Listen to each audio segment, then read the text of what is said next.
How's it going, everybody? Welcome back to the channel. Today, after a month, we're going to be heading back into What If Cell was reincarnated. Now, I'm sorry that it's been so long since the last part. Just a lot of stuff came up in regards to this series specifically, so I just took a small break from it. The break is over now though, as today we're going to be diving right into part 5. We didn't meet the like goal last time, but that's alright. This time I'm going to lower it to 700 likes and see if we can hit that for part 6. Before we get this What If started, I just want to give a huge shout out to all my amazing patrons for helping to support this channel. If you want to become a patron like these guys and get your own What If idea turned into reality, then make sure to click the link down below to become a patron. It would mean so much. With all of that, let's dive right back into this scenario. We last left off at the end of the Gohan Black arc, with Trunks' timeline not being destroyed, but him going off to a better timeline anyways.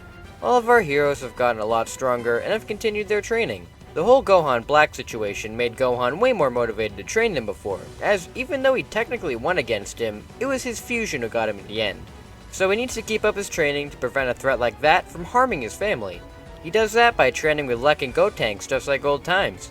These three used to train a lot and he knows that they're not going to be holding back. Plus, having two extremely powerful fighters going at him all at once is obviously the best way to get reactions down and faster muscle movement.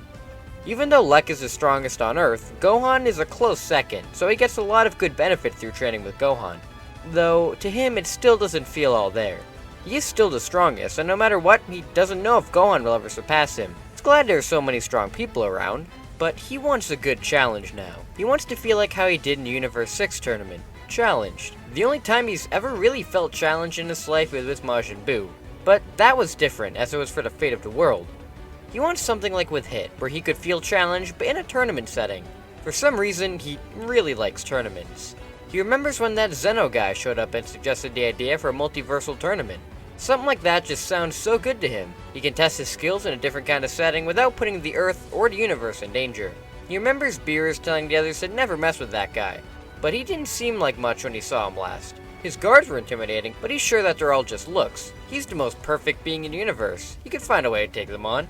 Lek has no idea how to contact this guy, or even find him for that matter, so he's going to take matters into his own hands. One day, while training with Gotenks at Capsule Corp, Lek snatches the Dragon Radar to use and find the Dragon Balls. He goes out and gathers them all pretty quickly, summoning Shenron and asking if there's a way to be teleported to where the Omni King is. Shenron would of course sweat very hard at this wish, since he doesn't want to be destroyed if he makes it, asking if there's any other wish that Lek would like granted instead. Lek isn't really in a gaming mood, since he doesn't want Beerus to find him out, and says that that's the wish he wants to make. Shenron sweats some more and says it's his funeral, and he sends him to Zeno. Lek appears in front of Zeno's palace, where he meets with the Grand Priest. Lek politely introduces himself to the priest and requests a meeting with the Lord of Everything. Zeno is already coming up, saying hi to Lek and that he remembers how cool he was during the World Tournament. Is he here to show off some moves like before?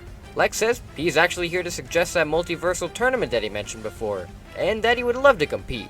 Zeno says that would be a fantastic idea, and thanks Lek for reminding him. Zeno says they can get on it right away, and Lek is surprised that he agreed so quickly. The Grand Priest gives the time frame of it starting in about 40 hours, and Lek pretty much has a heart attack. That soon? The others are going to be so mad at him. That's pretty much zero time to prepare. Grand Priest then calls all of the Guards of Destruction, Angels, and Supreme Kais from the other universes, informing them all of the tournament. Goku is here as well, since he was training with Beerus and Whis at the time, so he just figured he'd tag along, cause why not? Beerus is glaring daggers at Lek, who is trying very hard not to make eye contact with him. The biggest shocker to everybody is the fact that all of the losing universes are going to be destroyed. Lek is even more shocked to hear this. He's completely messed this all up. First he gives everybody no time to prepare, and now if they lose, it's the end of everything. What has he done?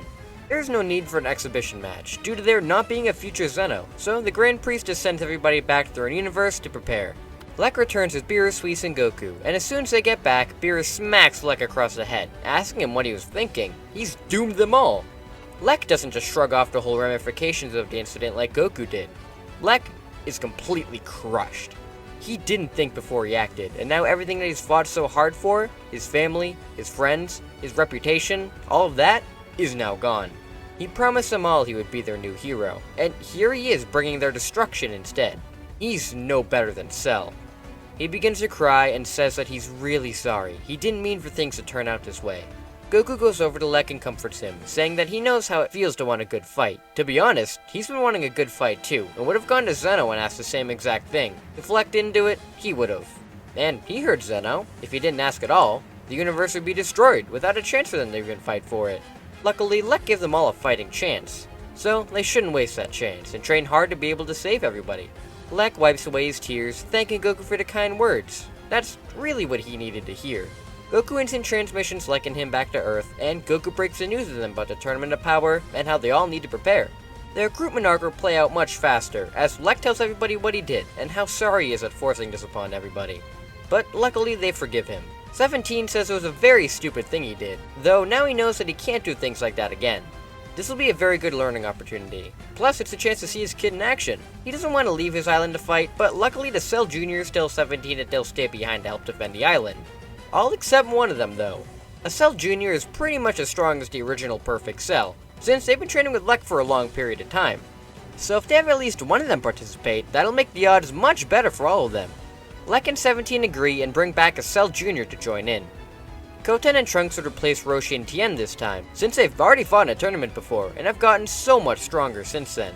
Krillin wouldn't really want to fight either, since he sees himself as way too weak, and says that the Cell Jr. can take his place. 18 says that if Krillin's not fighting, she doesn't want to either. But Krillin tells her that she has to for the sake of the universe, and he'll be here when she gets back. She reluctantly agrees and joins in on the team. Our team is formed pretty fast, and our whole Universe 7 team consists of Lek, Gohan, Goku, Vegeta, Goten, Trunks, 17-18, Piccolo, and Cell Jr. With the team formed and a few hours of more training done, it's finally time for the group to go off to the tournament. The tournament begins with all of the gods and the contestants staring at Lek with nothing but malice. The worst part is, Lek knows in order for him to survive, all these guys are going to die. The fact that he caused all of this is very distracting to him, and Gohan and Cell Jr. have to stick close to him and make sure that he doesn't get knocked out right away. He seems so broken. Ross tries to go after Goten and Trunks, saying that the two of them individually have no chance against somebody like him. But they've been training very hard since their last fight with him, and are able to match well when they work together without fusion. Since Frieza isn't here, Frost is manipulated into knocking out all the others, so he's only going to focus on those that he doesn't exactly like. Goku and Vegeta both take out the trio to dangers, and continue on fighting off the other fodder. Goku wants to face off against Jiren, though he can tell that he still isn't strong enough to do so. He's not too much weaker than he is in canon, but still by a sizable amount.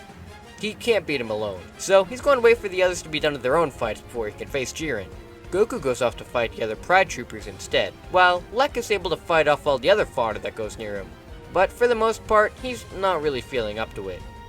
He feels really bad about all of these fighters having to die for him, but Gohan lets him know of something really important.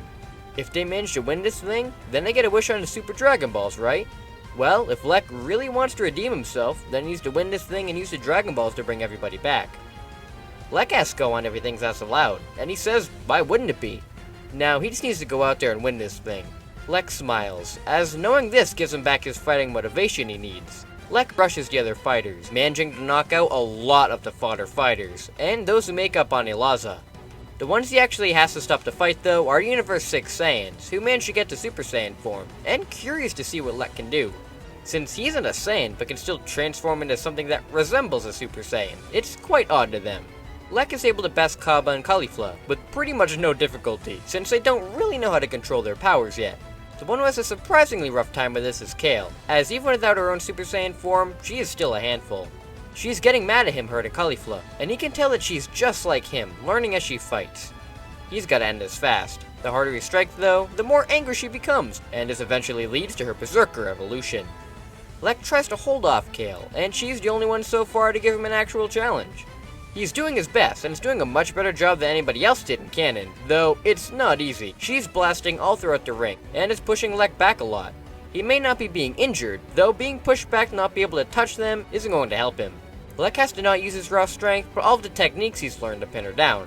Lek fires off 4 galactic donuts at Kale's arms and legs, and while she can't move her limbs for a second, Lek fires off a solar flare to blind her and distract her even more. With Kale blinded, he grabs her and instant transmissions her right next to an opponent falling out of the ring, and instant transmissions back to the ring as she falls out. Kale is eliminated and reverted back to regular form by Zeno. Caulifla and Kaba are infuriated over their trump card, so they rush Lek themselves and are pushed out right away. Yeah, Lek is able to prevent Kale's wrath and Kefla herself from showing up.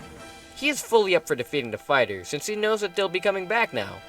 He can't hold back anymore. If he doesn't give this his all, then everybody in the multiverse is doomed.